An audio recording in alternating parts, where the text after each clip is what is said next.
mahujaji wa matumaini, Roho Mtakatifu na ujasiri wa kutangaza habari njema. Ndugu waamini wapendwa, tunamshukuru Mungu aliye hai kwa neema ya kuadhimisha tena sherehe ya Pentekoste, siku takatifu ambayo kanisa ilijaliwa zawadi kuu ya Roho Mtakatifu, ambaye ni mfariji, mshauri wa kweli na chanzo cha nguvu ya utume wa Kikristo. Pentekoste sio tu kumbukumbu ya kihistoria, bali ni uzoefu hai wa kanisa katika kila kizazi, tunapojazwa tena na Roho Mtakatifu ili kuishi na kutangaza Injili kwa ujasiri, upendo na hekima. Pentekoste ya mwaka 2025 inaadhimishwa katika mwanga wa jubilei kuu ya Kanisa Katoliki chini ya kauli mbiu mahujaji wa matumaini.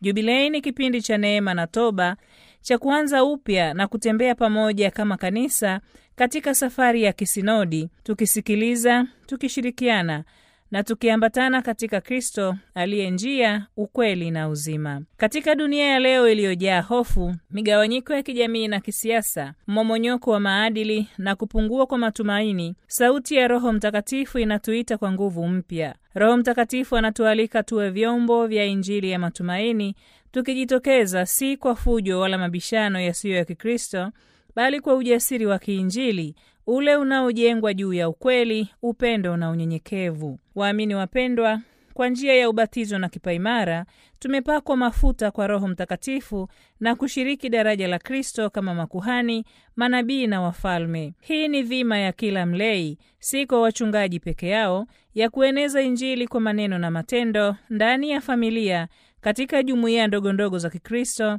vigango, parokia, majimbo hadi taifa zima. Pentekoste hii inaangukia katika mwaka muhimu kwa taifa letu, mwaka wa uchaguzi mkuu. Hili ni tukio la kihistoria linalohitaji tafakari ya kiroho na mshikamano wa kitaifa. Tunaitwa na Roho Mtakatifu kuombea Tanzania ipate viongozi waadilifu na uchaguzi wa haki, amani na usawa. Tunapaswa kushiriki mchakato huu si kwa jazba au matusi, kwa maadili ya Kikristo, kwa kutetea ukweli, kwa hekima, kuheshimu maoni ya wengine na kuepuka lugha ya chuki. Tukirejea Matendo ya Mitume sura ya 4 mstari wa 23 hadi 31, tunaona kanisa la mwanzo lilikusanyika kwa sala wakati wa misukosuko ya kijamii na kisiasa. Kwa maombi yao, Roho Mtakatifu aliwajalia ujasiri wa kutangaza Injili bila hofu. Nasi pia katika mazingira yetu ya leo tunaitwa kuwa mashahidi wa Injili ya amani na upatanisho, tukiwa watu wa sala, busara na uwajibikaji wa kijamii. Hii ni fursa ya kutafakari kwa dhati wito wetu wa Kikristo. Je, ni kwa namna gani familia zetu ni shule ya imani na upendo? Je, jumuiya ndogondogo zetu ni chemchemi ya mshikamano? Je, sisi ni vyombo vya matumaini, hasa kwa maskini, waliopuuzwa na vijana wanaohangaika kutafuta maana ya maisha? Roho Mtakatifu anatuita kuamka kutoka usingizi wa kutojali au kukata tamaa. Anatutia nguvu ili tuwe manabii wa matumaini katika kizazi hiki, tukikemea uovu kwa hekima, tukilinda utu wa binadamu na kushiriki katika maisha ya kijamii kwa misingi ya Injili. Waamini wapendwa, uchaguzi si tu tukio la kisiasa, bali pia ni mtihani wa maadili ya kitaifa.